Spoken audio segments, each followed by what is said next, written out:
suatu malam, tinggallah keluarga kecil, ayah dan anaknya yang selalu susah tidur.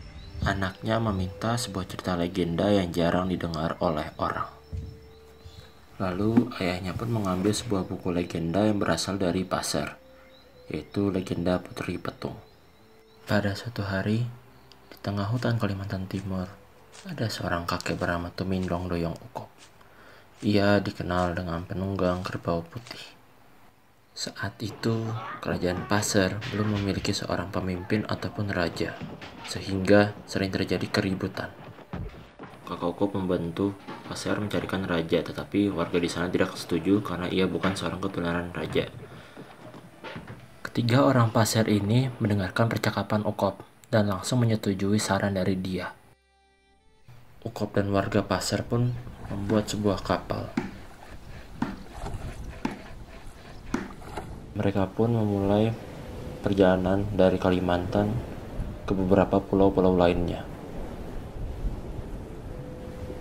Dan pada akhirnya di tengah laut pun mereka menemukan sebuah rumah.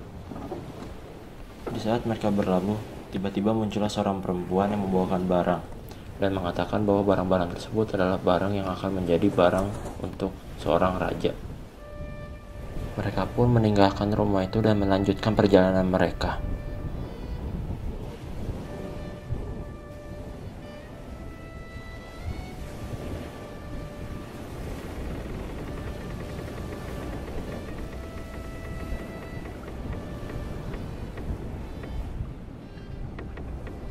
Pada malam itu, kakak Ukop bertemu dengan sosok misterius. Ia mengatakan ada satu barang yang harus kamu ambil, apapun itu bentuknya.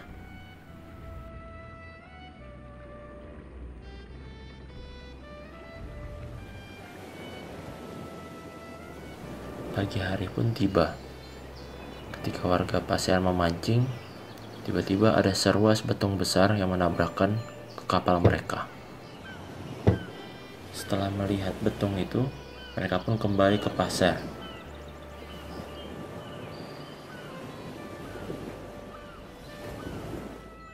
Tetapi sudah berbulan-bulan belum ada tanda munculnya seorang raja. Kakak Ukop pun pergi kembali berlayar.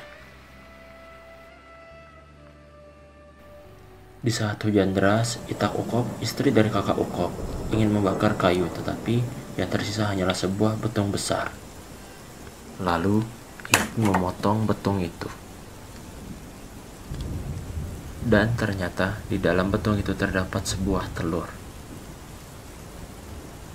Itak Ukop pun bingung.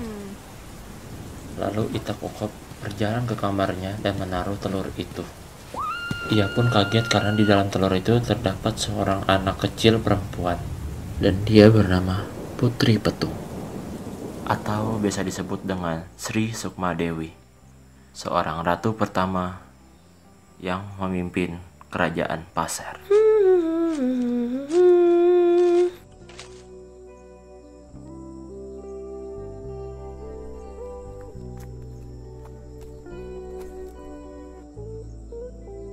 Dan pada akhirnya Putri Petung menikahi seorang pangeran dari Demak yang bernama Pangeran Abu Mansur.